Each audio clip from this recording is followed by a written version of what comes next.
तेजस्विनावधीतमस्तु मा विद्विषावहै।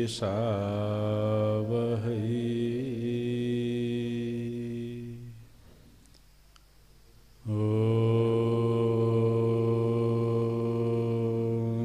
शान्तिः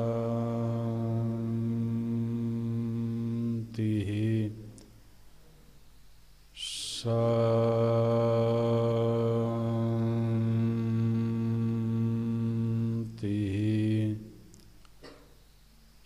शान्तिः।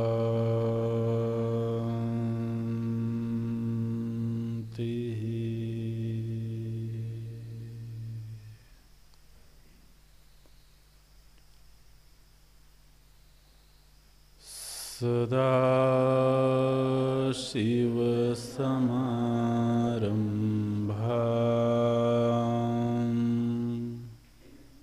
शङ्कराचार्यमध्यमाम्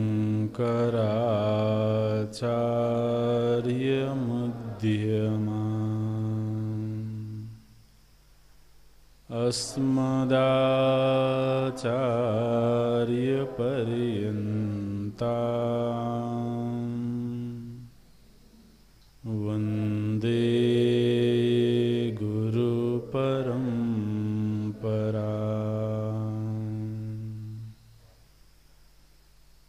शङ्करं शङ्कराचार्यं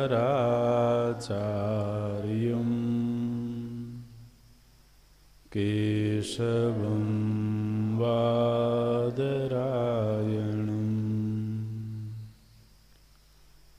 सूत्रभाष्यकृतौ वन्दे भगवन्तौ पुनः पुनः। भगवन्तौ पुनः पुनः।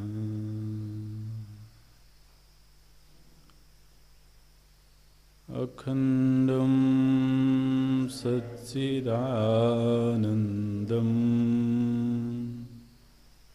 अवाङ्मनसगोचरम्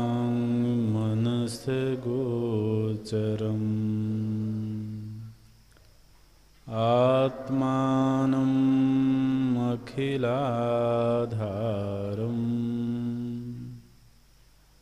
आश्रयेऽभीष्टसिद्धये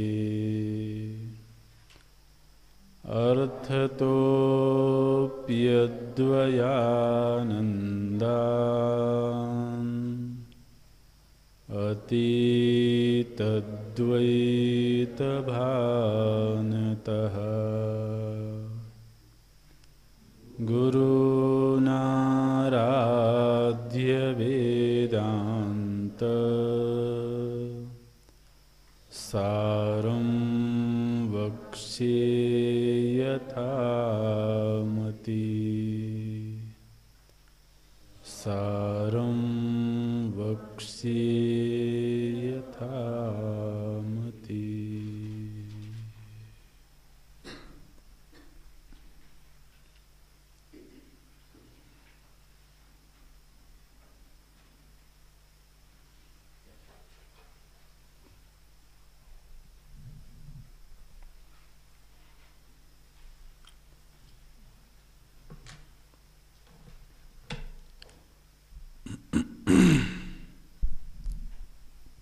इयं बुद्धिः ज्ञानेन्द्रियैः सहिता विज्ञानमयकोशो भवति।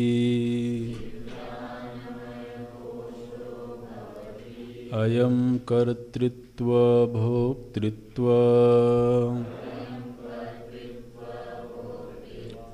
सुखित्व दुखित्वादि अभिमानित्वेन इहलोक परलोकगामी व्यावहारिको जीव इत्युच्यते।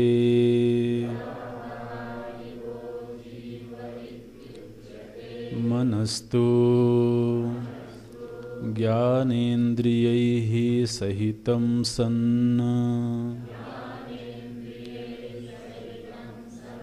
मनोमयकोशो भवति। कर्मेन्द्रियाणि वाक्पाणिपादपायूपस्थाख्यानि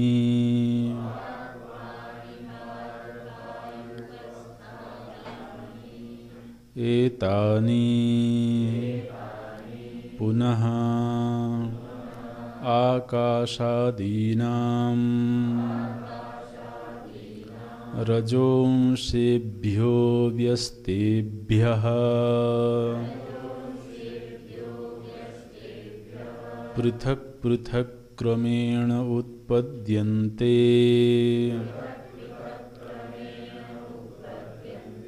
वायवः प्राणापानव्यानोदानसमानाः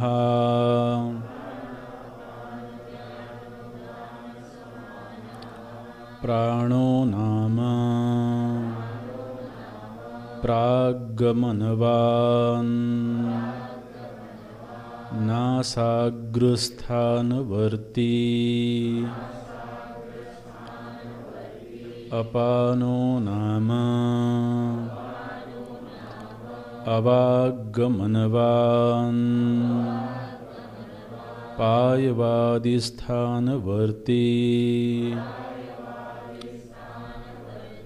व्यानो नाम विश्वगमनवान् अखिल शरीरवर्ती उदानो नाम कंठस्थानीय ऊर्ध्वगमनवान् उत्क्रमणवान् वायुः समानो नाम शरीरमध्यगत अशितपीतान्नादि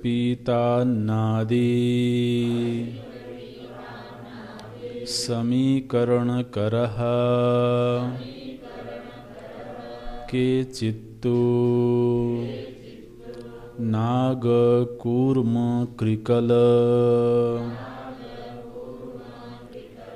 देवदत्तधनञ्जयाख्याः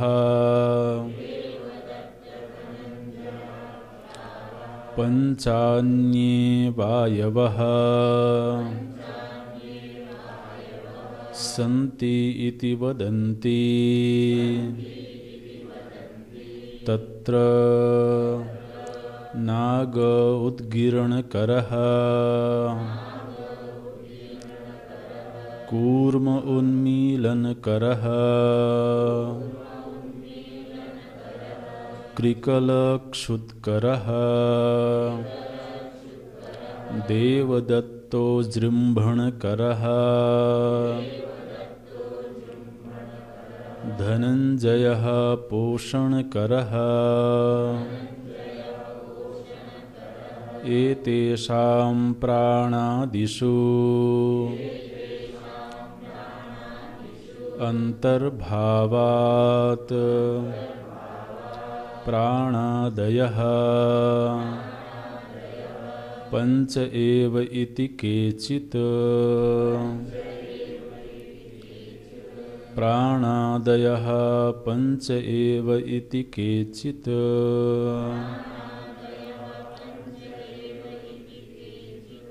एतेषु कोशेषु मध्ये विज्ञानमयः ज्ञानशक्तिमान् कर्तृरूपः मनोमयः इच्छाशक्तिमान् करणरूपः प्राणमयः क्रियाशक्तिमान् कार्यरूपः योग्यत्वाद् एवं एतेषां विभागः इति वर्णयन्ति एतत् कोशत्रयम् मिलितं सत् सूक्ष्मशरीरम् इत्युच्यते। सूक्ष्मशरीरम् इति उच्यते।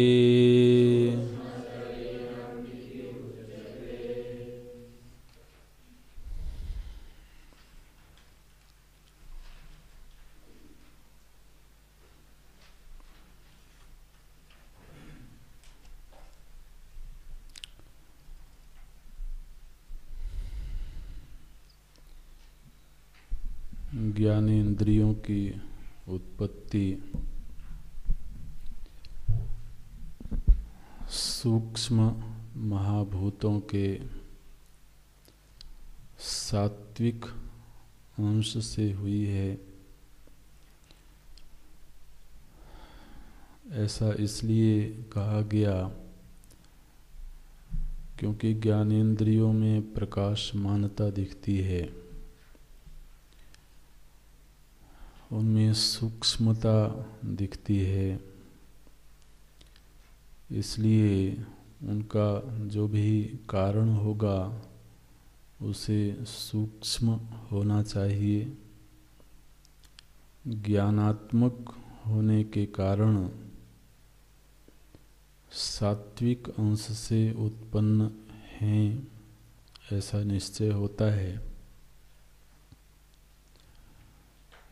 और जो अंतःकरण है उसकी उत्पत्ति महाभूतों के समष्टि सात्विक अंश से हुई है। यहाँ ये विशेष रूप से ध्यान रखना है कि महाभूतों के सात्विक समष्टि से, महाभूतों की समष्टि से नहीं, क्योंकि महाभूतों की समष्टि यदि होगी तो वह पंचीकरण हो जाएगा, और यदि महाभूतों के पंचीकरण होने के बाद अंतःकरण की उत्पत्ति होवे तो अंतःकरण स्थूल होगा। इसलिए महाभूतों के पंचीकरण से नहीं, बल्कि महाभूतों के सात्विक अंश की समष्टि से अंतःकरण का निर्माण हुआ। और ऐसा इसलिए कहा गया क्योंकि अंतःकरण में पांचों ही गुणों के ग्रहण की सामर्थ्य दिखाई देती है। जो पांचों ही महाभूतों के गुण हैं उनका ग्रहण अंतःकरण के द्वारा होता है। इसलिए अंतःकरण का कारण समष्टि सत्वांश ही होना चाहिए। तो अंतःकरण की एक विशेष वृत्ति है जो निश्चयात्मिका वृत्ति है, उसकी संज्ञा दी गई बुद्धि। और जो संकल्प विकल्पात्मिका वृत्ति है, वृत्ति अर्थात व्यवहार, तो उस व्यवहार विशेष के परिप्रेक्ष्य में अंतःकरण का नाम हुआ मन। यह जो बुद्धि वृत्ति है यह बिना ज्ञानेंद्रियों के स्वतंत्र रूप से क्रिया नहीं कर सकती। बुद्धि या मन दोनों में ही जो क्रियाएं हैं, जो संकल्प विकल्प विचार निश्चय आदि की क्रिया होती है, वह उन्हीं विषयों पर होती है जो ज्ञानेंद्रियों से ग्रहण किए गए हैं। इसलिए संकल्प विकल्प करने के लिए भी ज्ञानेंद्रियों की आवश्यकता है और निश्चय करने के लिए भी ज्ञानेंद्रियों की आवश्यकता है, क्योंकि संकल्प विकल्प उन्हीं विषयों का होगा जिनको हमने देखा हो, सुना हो, चखा हो, स्पर्श किया हो, गंध लिया हो। इसलिए इंद्रियों से अज्ञात, इंद्रियों से नहीं जाने हुए किसी भी विषय का तो संकल्प विकल्प या निश्चय नहीं होता है। यदि कोई विषय संस्कार के रूप में है तो वह संस्कार भी किसी समय के अनुभव की वजह से ही बना है। इसलिए यह जो निश्चयात्मिका वृत्ति है, यह जब पांचों ही ज्ञानेंद्रियों के साथ मिलित होकर के पहचानी जाती है, तब इसको विज्ञानमय कोश कहते हैं। इयं बुद्धि ज्ञानेन्द्रियैः सहिता विज्ञानमय कोशो भवति। कोशों के संदर्भ में पूर्व में चर्चा हो चुकी है। कोश का अर्थ होता है आच्छादक, जो किसी को आच्छादित कर दे। विज्ञान में कोश इसलिए कहते हैं क्योंकि इसमें विचार की सामर्थ्य है, निश्चय की सामर्थ्य है। विज्ञान निश्चय को ही बोलते हैं। जो निश्चित सिद्धांत हैं उन्हीं को विज्ञान कहा जाता है। एक सुनिश्चित क्रमबद्ध विचार शैली, प्रामाणिक और निश्चयात्मिका जो विचार शैली है उसका नाम है विज्ञान। तो निश्चयात्मिका होने के कारण विज्ञानमय और कोशवत् आच्छादकत्वेन कोशः उच्यते, कोश कहते हैं। यह जो विज्ञान में कोश है, यही जीवत्व की मूल पहचान है। जो स्थूल शरीर है वह जीव की मुख्य पहचान नहीं है। जो शुद्ध चेतन है वह भी जीव की मुख्य पहचान नहीं है, क्योंकि शुद्ध चिन्मय तत्व में जीवत्व नहीं है। और जो स्थूल शरीर है वो एक काल में सीमित है, उसका गमनागमन नहीं होता है, इसलिए वह भी जीवत्व की मूल पहचान नहीं है।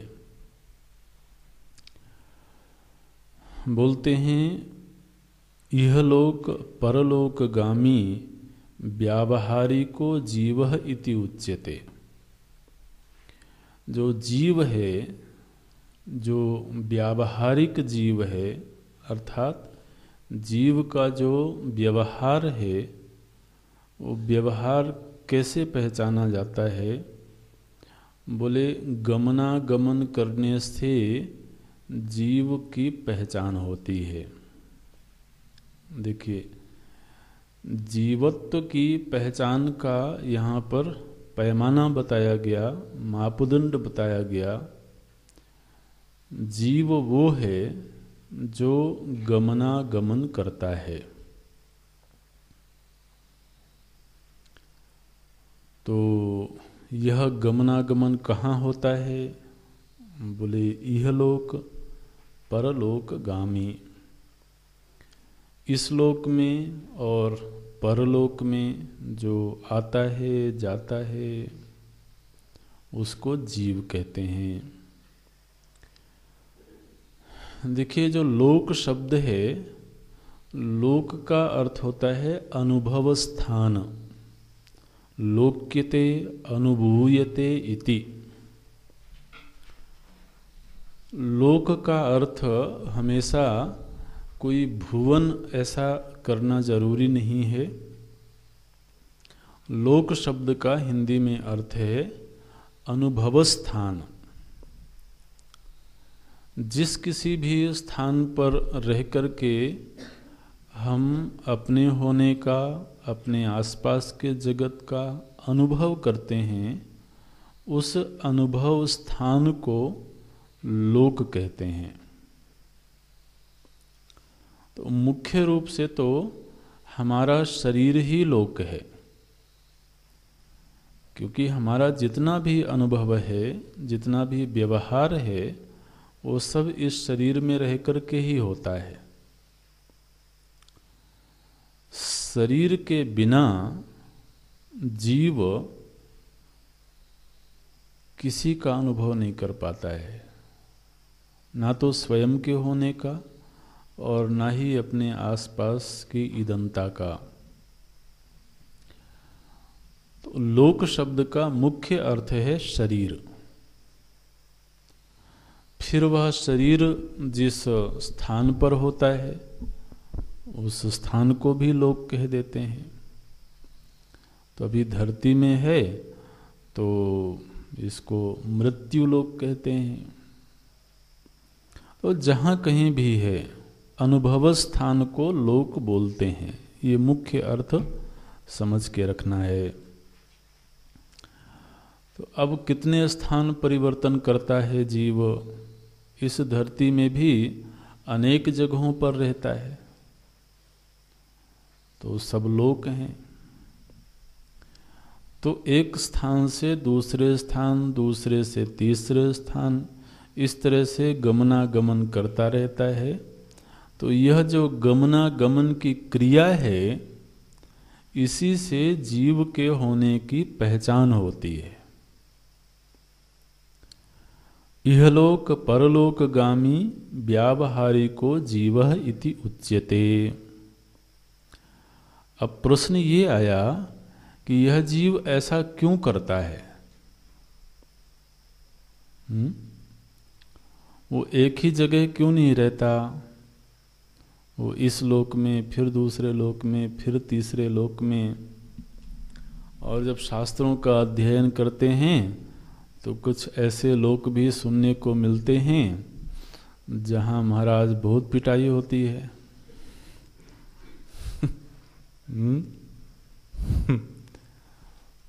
तो लोग भयभीत हो जाते हैं ऐसे लोगों का वर्णन सुन करके। तो आखिर इसको क्या जरूरत पड़ी है कि वह इस लोक से उस लोक, फिर तीसरे लोक, फिर चौथे लोक में गमनागमन करे? भाई, गमनागमन का कोई निमित्त होगा ना। जो निष्प्रयोजन यात्रा करे उसको तो आप पागल कहोगे, है ना। कोई यात्रा कर रहा हो, कहीं जा रहा हो, और आप उससे पूछें कि भाई साहब कहाँ जा रहे हैं और क्यों जा रहे हैं, और वो कहें कि पता नहीं कहाँ जा रहा हूँ और पता नहीं क्यों जा रहा हूँ, तो आप क्या सोचोगे? बोले लगता है इनकी बुद्धि अभी इनको छोड़ के चली गई है। तो कहीं भी गमनागमन होता है तो उसका कोई प्रयोजन होता है। आखिर यह जीव लोक से लोकांतर में क्यों गमनागमन कर रहा है? इसके पीछे कोई डंडा लेके पड़ा हुआ है क्या? इसको एक ही स्थान में स्थिर रहने में क्या दिक्कत है? बोले कोई और तो नहीं पड़ा है, लेकिन इसके अंदर ही कुछ पड़ा हुआ है। वो क्या है? बोले कर्तृत्व, भोक्तृत्व, सुखित्व, दुखित्व, ये जो चीज़ें इसके भीतर बैठी हुई हैं, तो पहले तो इसने इन चीज़ों के साथ में अभिमान किया। कर्तृत्व, भोक्तृत्व, सुखित्व, दुखित्वादि अभिमानित्वेन। देखिए, ये हमारी आपकी कहानी है। जीव माने आप किसी दूसरे जीव की कल्पना मत करना, ये हमारी आपकी ही बात हो रही है। तो बोलते हैं कि देखो, पता नहीं तुमने कभी खोजा कि नहीं खोजा कि तुम क्यों निरंतर दौड़ते रहते हो। महाराज, हमारी जितनी जागृत अवस्था है, जागृत होने की पहचान ही यही है कि व्यक्ति दौड़ रहा हो। जरूरी नहीं है कि पैरों से दौड़ रहा हो, नेत्रों से दौड़ रहा होगा, कान से दौड़ रहा होगा, मन से दौड़ रहा होगा, लेकिन स्थिर हो जाए तो या तो सुसुप्ति में चला जाएगा या समाधि में चला जाएगा, है ना। स्थिर नहीं है, यही जागृत की पहचान है।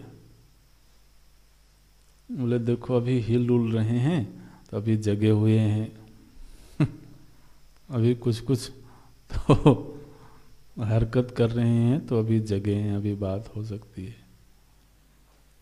तो जागृत में है, इसकी पहचान क्या है? बोले जो स्थिर ना रहे, तो कोई काम नहीं होता है, तब भी मन में कोई काम का ख्याल आ जाता है तो चल पड़ता है। तो ये जो गमनागमन की स्थिति बनी हुई है, ये किस वजह से बनी हुई है? बोले अभिमान की वजह से।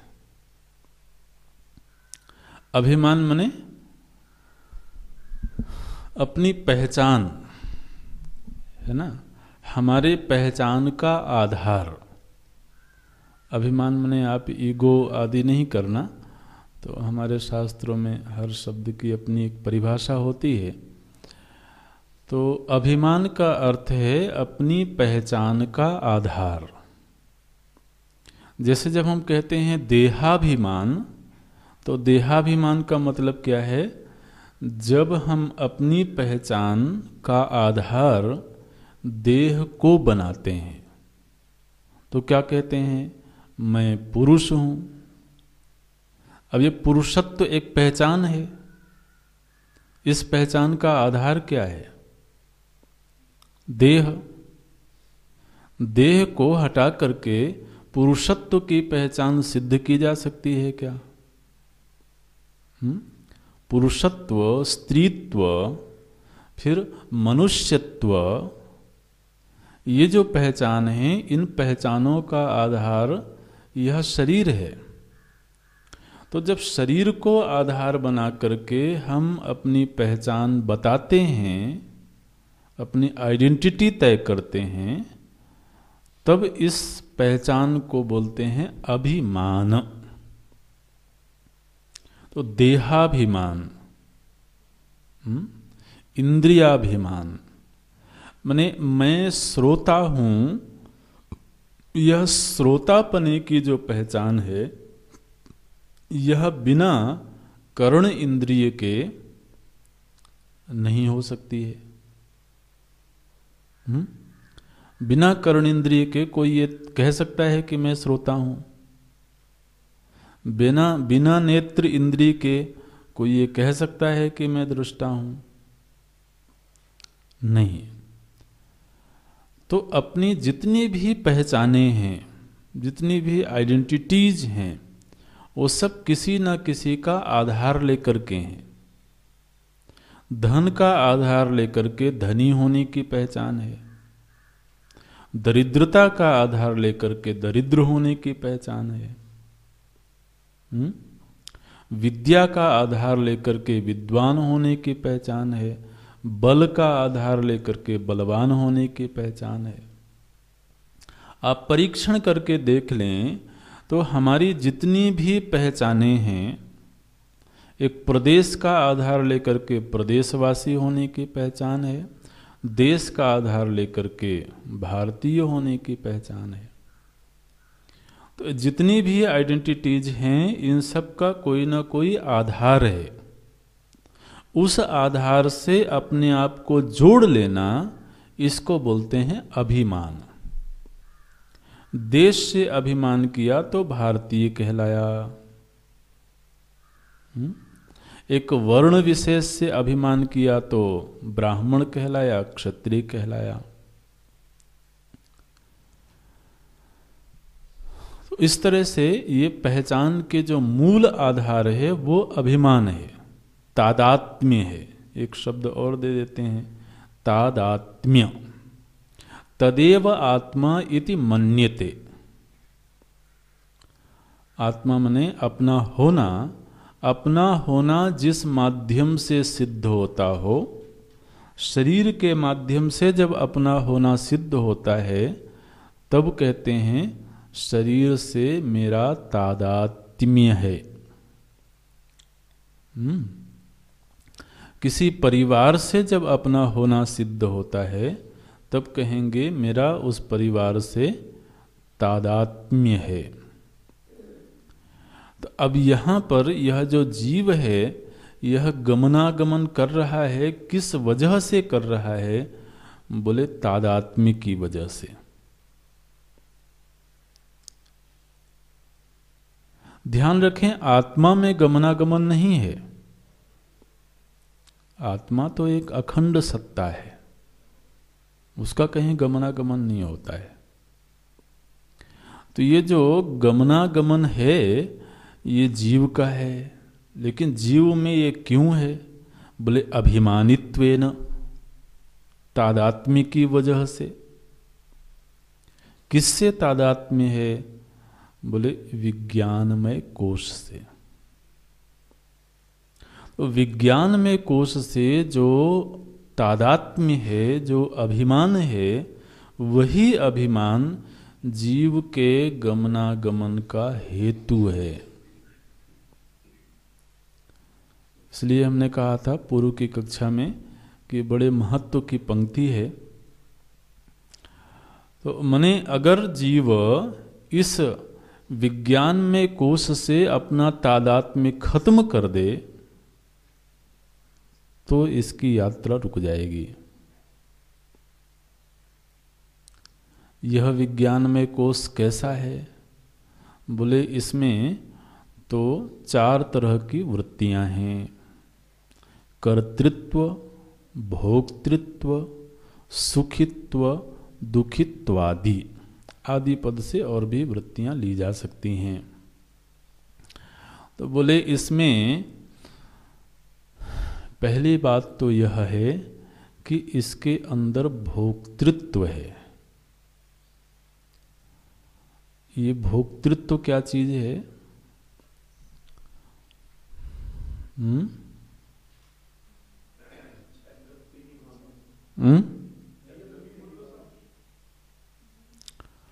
भोक्तृत्व क्या चीज है?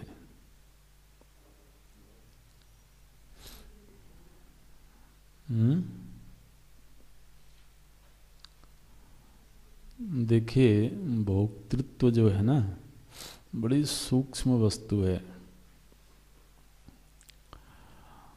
भोक्तृत्व का अर्थ है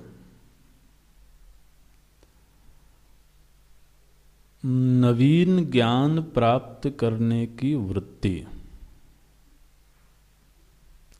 नित्य नवीन अनुभव प्राप्त करने की वृत्ति। जब हम कहते हैं कि मैंने इस वस्तु का उपभोग किया, उपभोग किया मैंने क्या किया?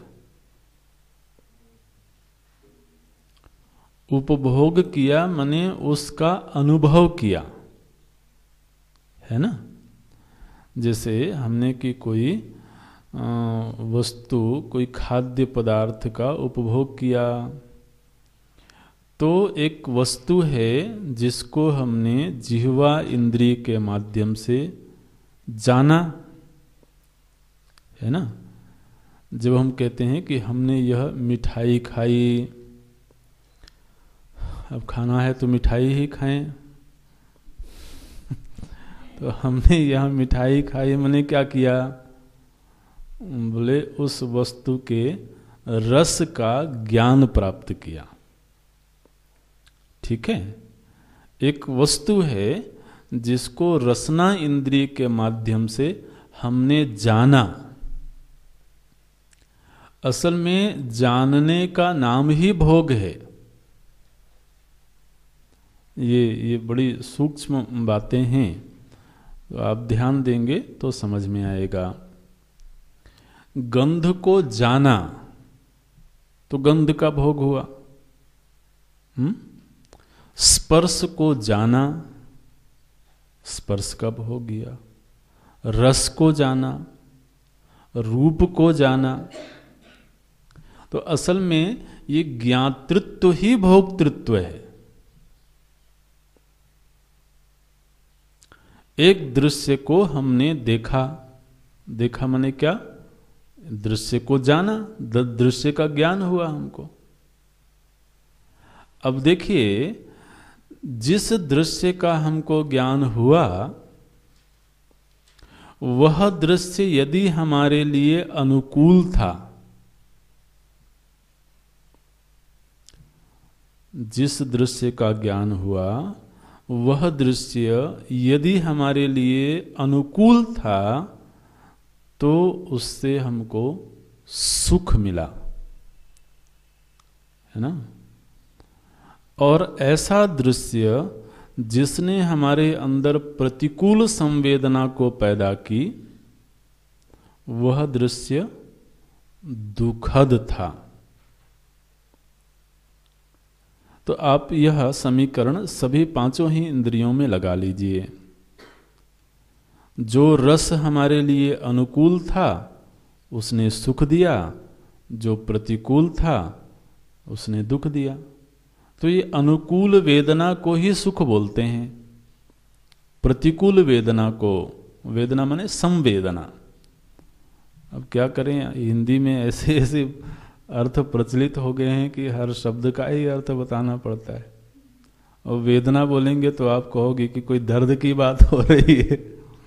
अरे भैया, वेदना माने अनुभव, उसमें सम उपसर्ग लगा दिया तो संवेदना हो गया।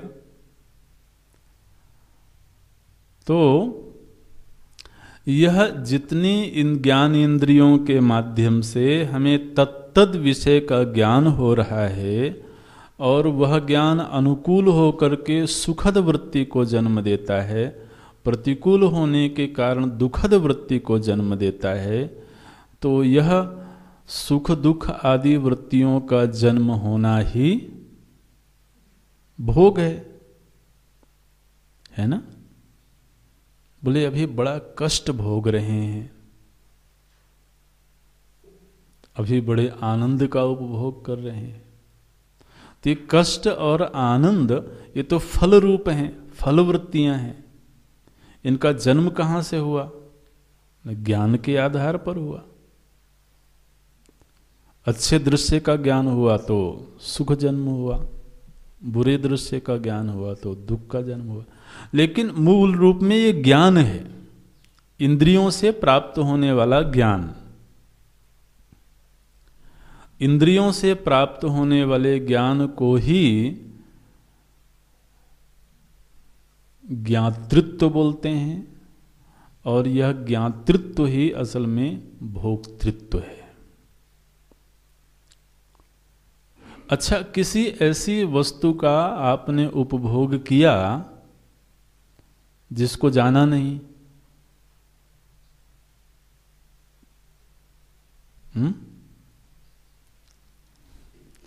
आप जब सुसुप्ति में होते हो और आपके मुख में बड़ी तीखी मिर्च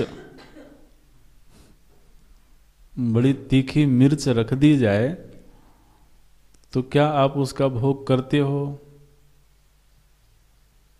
नहीं करते। क्यों नहीं करते? आपके मुख में तो वस्तु रखी गई है और मुख में उम्मीद करते हैं कि जिह्वा भी है और जिह्वा सूखी नहीं होगी, उसमें रस भी होगा। इसके बावजूद आप उस तीखेपन का भोग नहीं कर रहे हो। क्यों नहीं कर रहे हो? क्योंकि वहां जानने वाला विद्यमान नहीं है, है ना? उस चीज को जानना ही भोग करना है। तो ज्ञातृत्व को भोक्तृत्व बोलते हैं। ये तय हुआ। अब विचार करना, मंथन करना इस पर। अब ऐसा ज्ञान जो हमारे अंदर निरंतर सुखद वृत्ति को जन्म देता हो,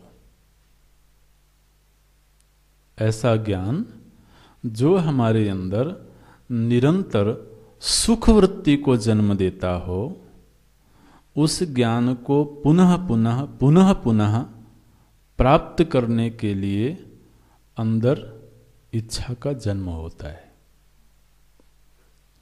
यह इच्छा ही कर्तृत्व है, क्योंकि ये इच्छा फिर कुछ करवाएगी आपसे, है ना? तो कर्तृत्व क्या है? सुखद वृत्ति को पुनः पुनः प्राप्त करने की इच्छा। तो देखिए, ज्ञान इंद्रियों ने तो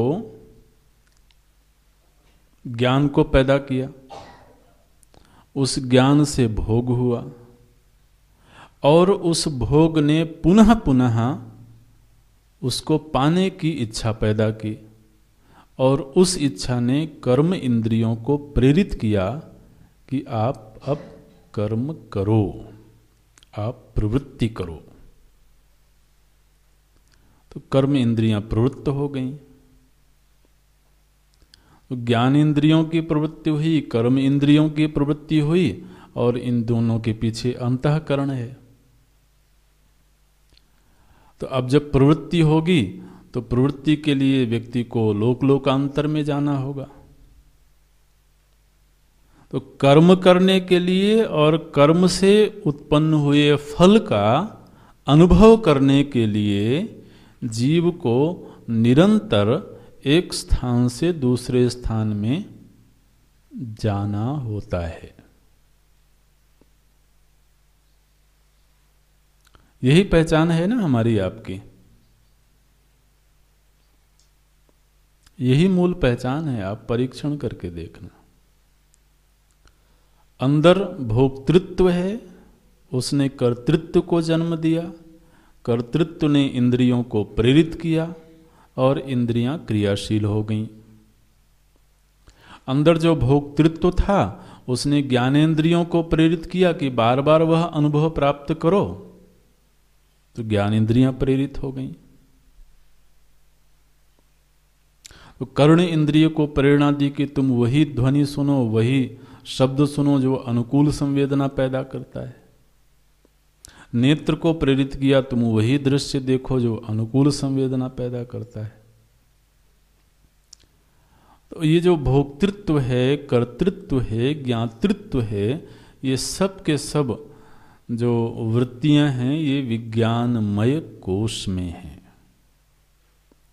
और इस विज्ञानमय कोश से अर्थात कर्तृत्व, भोक्तृत्व, ज्ञातृत्व और फिर परिणाम के रूप में सुखित्व, दुखित्व से तादात्म्य करके चेतन की वर्तमान में जो उपलब्धि है उसको जीव कहते हैं।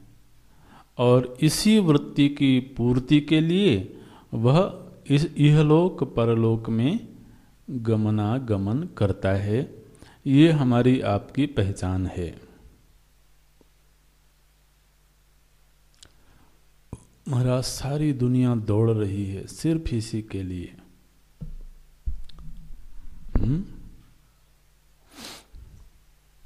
बिल्कुल। कभी कभी आप रेलवे स्टेशन पर बैठ जाएं, अभी नहीं, बाद में जब मौका मिले तो रेलवे स्टेशन पर बैठ रहे हैं चुपचाप, और आप देखिए आदमी की दौड़। कभी कभी हमारे साथ ऐसा हुआ, बड़ा आश्चर्य होता था। हजारों लोग दौड़े चले जा रहे हैं, कोई रो रहा है, कोई हंस रहा है, कोई लड़ रहा है, कोई गा रहा है। बिल्कुल दौड़ लगी हुई है, स्थिर कोई नहीं दिखाई दे रहा है। कहाँ दौड़े जा रहे हैं, क्यों दौड़े जा रहे हैं?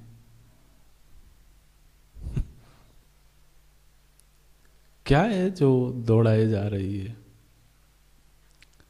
बस ये भोक्तृत्व और कर्तृत्व ही है, और कुछ नहीं है।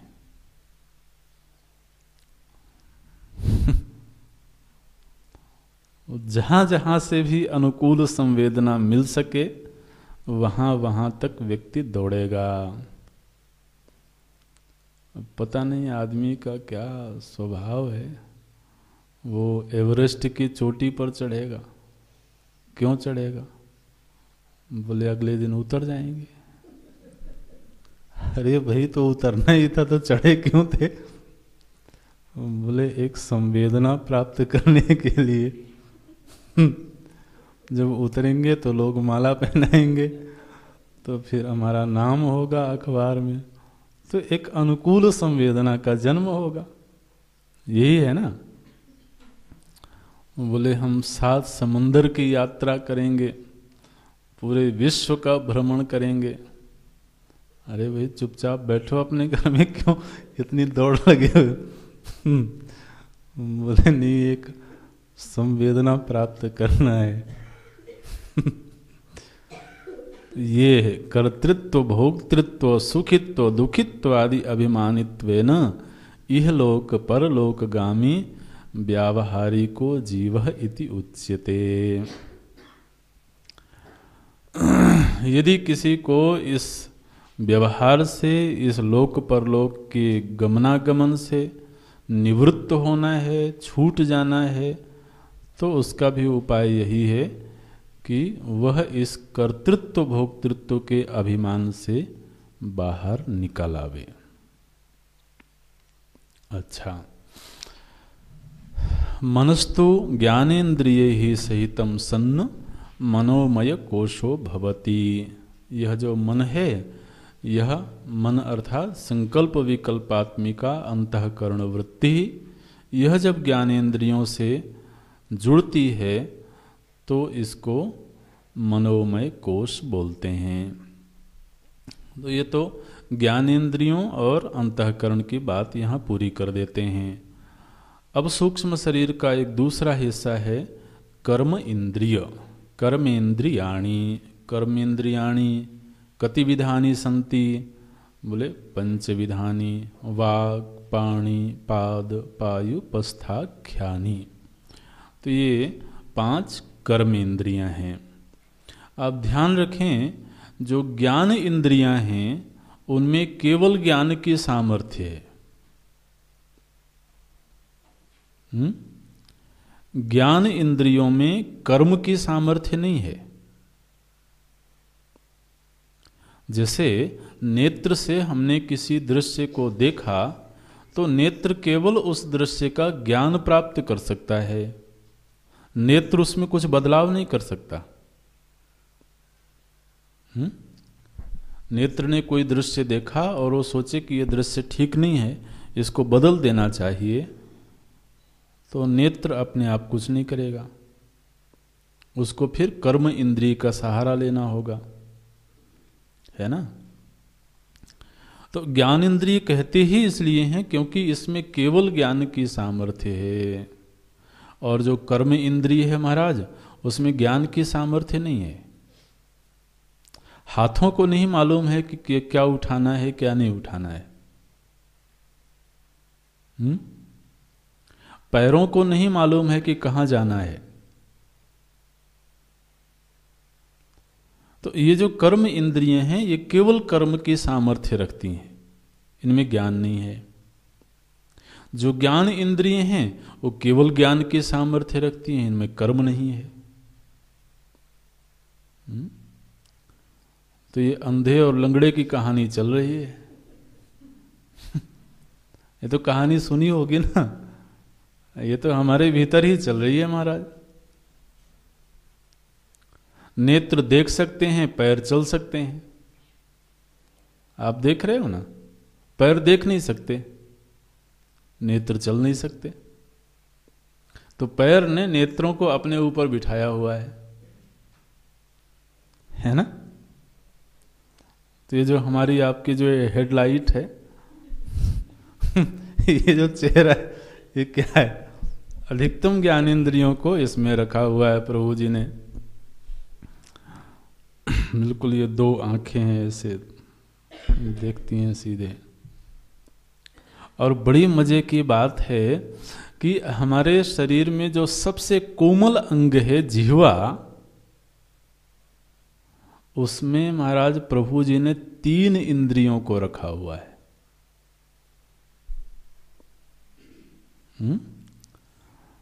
इसमें 3 इंद्रियां रखी हुई हैं।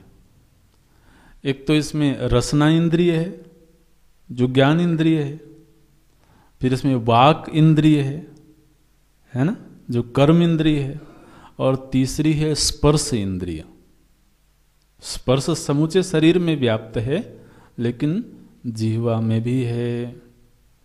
तो जब व्यक्ति कुछ खाता है पीता है तो कहता है बड़ा गर्म है, गर्म है, ठंडा है, यह तो रस नहीं है, ये रसना इंद्रिय का विषय नहीं है, स्पर्श का विषय है। और तो ये कमाल किया हुआ है, जीवा में 3 इंद्रियों को बिठाया हुआ है। तो इस तरह से तो ज्ञान इंद्रियों में कर्म की सामर्थ्य नहीं है, कर्म इंद्रियों में ज्ञान की सामर्थ्य नहीं है। ये मिल करके आपस में इस पूरे जीवत्व का निर्माण करती हैं और हम क्रियाशील रहते हैं। एतानी पुनः, यह जो कर्म इंद्रियां हैं ये आकाशादि नाम रजोंशेभ्य व्यस्तेभ्य पृथक पृथक क्रमेण उत्पद्यन्ते। तो ये जो कर्मेंद्रियां हैं ये क्रम से पृथक पृथक आकाशादि महाभूतों के रजोगुण से, रजो अंश से पैदा हुई हैं। ये तो पूर्व पठित है, इसलिए ज़्यादा इस पर चर्चा करने की आवश्यकता नहीं है। और फिर इस सूक्ष्म शरीर का जो तीसरा हिस्सा है वो है प्राण, वायवः। यहाँ पर वायु शब्द से संबोधित करते हैं। बोले वायवः प्राण अपान व्यान उदान समानाः, ये 5 प्राण हैं। यहाँ पर हमें ये ध्यान रखना है कि वायु को प्राण नहीं बोलते हैं, ध्यान देना, वायु को प्राण नहीं बोलते हैं, क्योंकि प्राण को क्या कहा गया कि ये सूक्ष्म शरीर का हिस्सा है, सूक्ष्म शरीर का अवयव है। ठीक है, अब ये जो हम श्वास प्रश्वास लेते हैं ये वायु तो स्थूल है, ये तो इंद्रिय का विषय बनता है। तो इंद्रिय का विषय बनने वाला जो प्राण है, जो वायु है, वो सूक्ष्म शरीर का अवयव नहीं हो सकता है। इसलिए प्राण वास्तव में शक्ति तत्व है। प्राण का अर्थ है बल, शक्ति। तो हमारे भीतर जो शक्ति तत्व है, जो कि सूक्ष्म है, जो किसी इंद्रिय का विषय नहीं है, वह शक्ति तत्व ही प्राण के रूप में कहा जाता है। और वह शक्ति तत्व मूलतः एक ही है,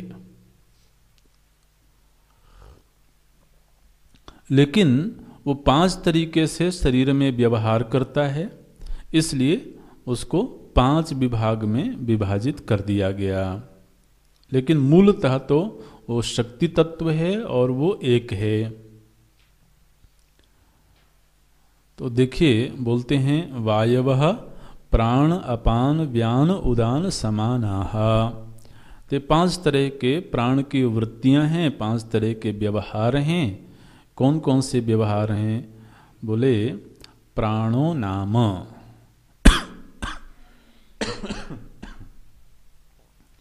प्राण उसको बोलते हैं। किसको बोलते हैं? बोले जो आगे की ओर जाता है। प्राणो नाम प्राग गमनवान, जो आगे की ओर जाता है। अच्छा, कहाँ रहता है?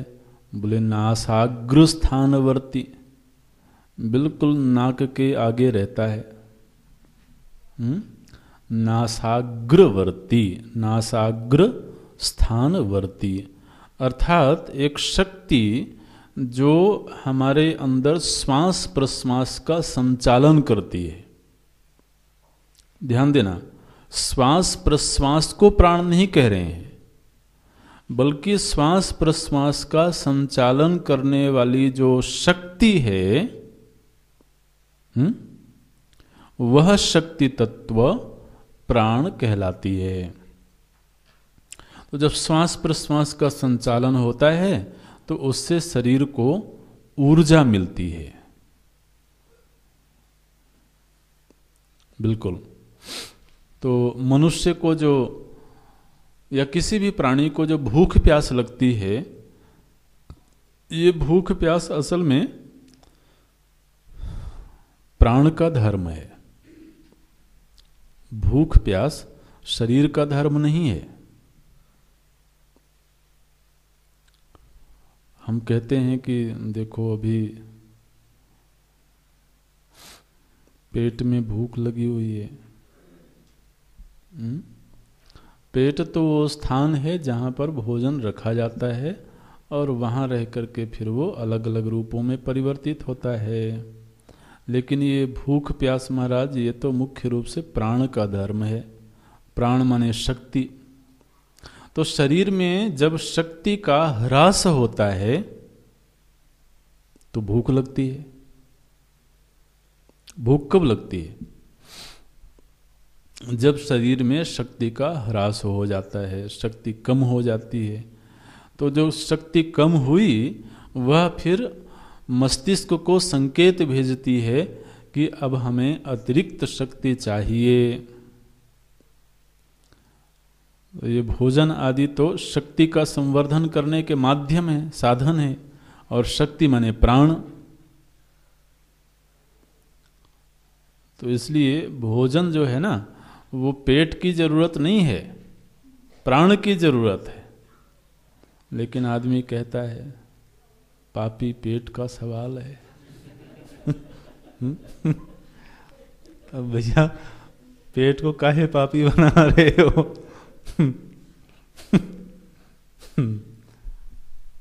ये कोई नहीं बोलता है पापी प्राण का सवाल है। बोलना तो यही चाहिए। शक्ति तत्व की कमी ही भोजन की डिमांड करती है। तो जो भी कहना है कहो, कोई बात नहीं। लेकिन तो जो शक्ति है वह जब श्वास प्रश्वास के रूप में क्रियाशील होती है तब उसको प्राण कहते हैं। अच्छा, अब उस शक्ति की पूर्ति के लिए हमने जो कुछ भी इनटेक किया, जो भी बाहर से लिया है अन्न के रूप में, जल आदि के रूप में, तो बाहर से लिया हुआ जो भी पदार्थ है उस पदार्थ में से जितनी शक्ति शरीर को चाहिए, शरीर ने उतनी शक्ति उसमें से ग्रहण कर लिया। अब शक्ति ग्रहण करने के बाद उसमें से बहुत कुछ ऐसा होता है जो अब शरीर के लिए उपयोगी नहीं रहा, अवांछित हो गया। तो वह जो अवांछित है उसका त्याग भी होना चाहिए। ग्रहण करने के लिए भी शक्ति की जरूरत थी, और फिर जो अवांछित है उसका त्याग करने के लिए भी शक्ति क्रियाशील होती है। तो अवांछित का त्याग करने की जो शक्ति है उसको बोलते हैं अपान। देखिए क्या बोले, अपानो नाम अवागमनवान। अवागमनवान, अवागमनवान का अर्थ है जो बाहर जाती है। तो यह जो अपान शक्ति है वह विसर्जन का कार्य करती है, और मुख्य रूप से पायवादि स्थानवर्ती, पायु आदि इंद्रियों में यह रहती है। लेकिन पायु आदि जोड़ दिया, आदि पद से ये लेना है कि जहाँ से भी विसर्जन की क्रिया होती है, शरीर से जो भी अवांछित चीज बाहर निकलता है उसका विसर्जन होता है, तो उस विसर्जन के लिए जो शक्ति क्रियाशील है उसको बोलते हैं अपान वायु। फिर तीसरी एक शक्ति है जो पूरे शरीर में व्याप्त है, उसका नाम है व्यान, व्यानो नाम। यह जो व्यान नाम की प्राण शक्ति है यह क्या करती है, बोले विश्वक गमनवान। विश्वक, विश्वक का अर्थ होता है समग्र, जो पूरे शरीर में गमनागमन करती है, अर्थात इस पूरे शरीर में जो रक्त संचार आदि होता है, तो यह इस व्यान नाम की प्राण शक्ति से होता है। तो महाराज ये व्यान शक्ति जो है ना, ये हमारे शरीर के हर नस नाड़ी में भरी हुई है। तो बोलते हैं विश्वक गमनवान अखिल शरीरवर्ती। यह पूरे शरीर में व्याप्त है, और पूरे शरीर में जो रक्त संचार है और दूसरे जितनी भी पूरे शरीर में क्रियाएं होती हैं, सेल्स का बनना है, नष्ट होना है, वो सब इस व्यान नाम की प्राण शक्ति से क्रियाशील होता है। फिर उदानो नाम, यह उदान शक्ति क्या है, बोले कंठ स्थानीय। यह मुख्य रूप से कंठ में रहती है, और ऊर्ध्व गमनवान उत्क्रमण वायु, इसका ऊर्ध्व गमन होता है। मुख्य रूप से तो उदान वायु का कार्य जो है वो जब इस शरीर में जीव का काम पूरा हो जाता है तो फिर जीव इस शरीर को छोड़ के दूसरे शरीर में जाता है, तो उसको एक शरीर से दूसरे शरीर में जाने के लिए भी शक्ति चाहिए। यह उदान वायु वो कार्य करती है, उसका निष्क्रमण करती है। प्राण जो जीव है वह जब इस शरीर से निष्क्रमण करता है, दूसरे शरीर में जाता है, तो यह इस उदान नाम की प्राण शक्ति के माध्यम से होता है। तो बोलते हैं ऊर्ध्व गमनवान उत्क्रमण वायु। अच्छा, समानो नाम, समान नाम की जो प्राण शक्ति है वो कहाँ रहती है, क्या करती है, बोले शरीर मध्यगत, शरीर में रहती है। शरीर मध्यगत मतलब शरीर में रहती है, और अशित पीतान्न आदि समीकरण करहा। तो महाराज हम जो कुछ भी खाते हैं पीते हैं, अशित पीतान्न, अशित अशित मतलब खाया हुआ, पीत मतलब पिया हुआ, जो कुछ भी खाया पिया हुआ अन्न है उस अन्न को समीकरण करहा। समीकरण करह का अर्थ है उसको पचाने का जो कार्य करती है। तो आप ध्यान रखें कि ये जो भी अन्न ग्रहण करते हैं ना हम, इस अन्न ग्रहण से हमको शक्ति तो मिलती है, लेकिन अन्न का पाचन होने में शक्ति का ह्रास भी होता है।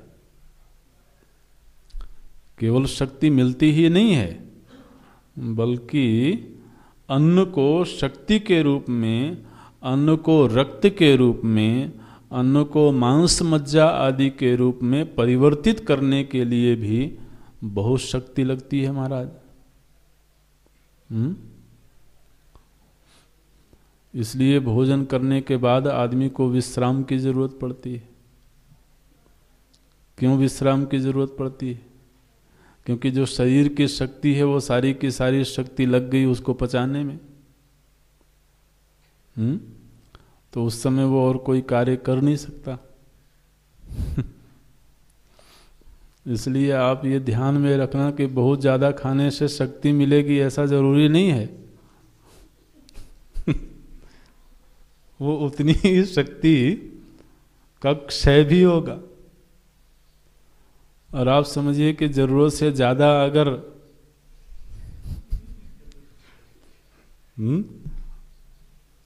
तो उसमें शक्ति मिलने के बजाय शक्ति का ह्रास ही ज्यादा होना है। इसलिए वो जरूरी नहीं है। जो भी है अच्छा है। समानो नाम शरीर मध्यगत अशित पीतान्न समीकरण करहा। पाचन आदि का कार्य करती है। ये समान नाम की शक्ति है। तो इस तरह से ये 5 रूपों में व्यवहार करने वाली प्राण शक्ति है जो हमारे भीतर है, जो सूक्ष्म शरीर का अवयव है। तो आप देखिए 17 अवयव बताए गए थे। 5 ज्ञानेंद्रियां, 5 कर्मेंद्रियां, मन, बुद्धि और 5 प्राण। तो ये 17 अवयवों की चर्चा यहाँ पर हो गई। फिर बोलते हैं कि कुछ लोग 5 उपप्राण भी मानते हैं। 5 प्राण तो मुख्य रूप से हैं ही, लेकिन 5 उपप्राण भी हैं। हालांकि जो 5 उपप्राण हैं इनका उन्हीं मुख्य प्राणों में ही अंतर्भाव हो जाता है, लेकिन फिर भी कुछ लोगों ने इनकी गणना की है।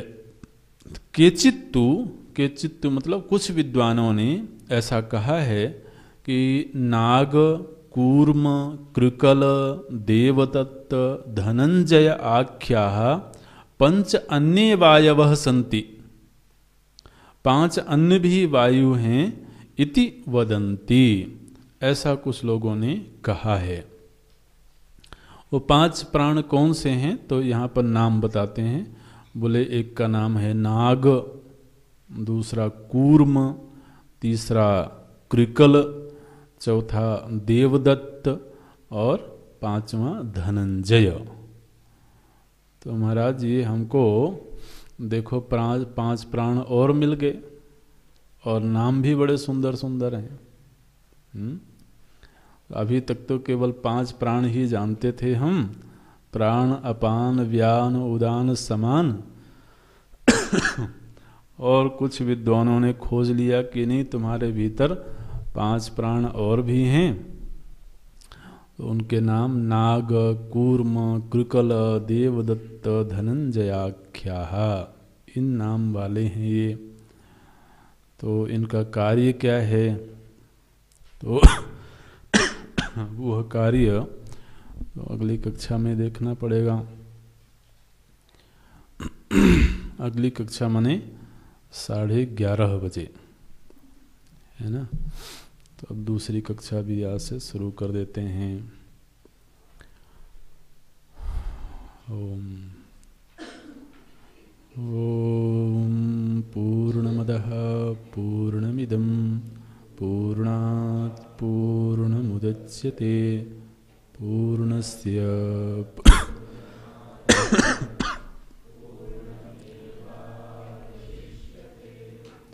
ओम शांति शांति।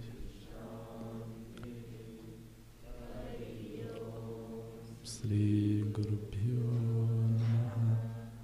हरि ओम।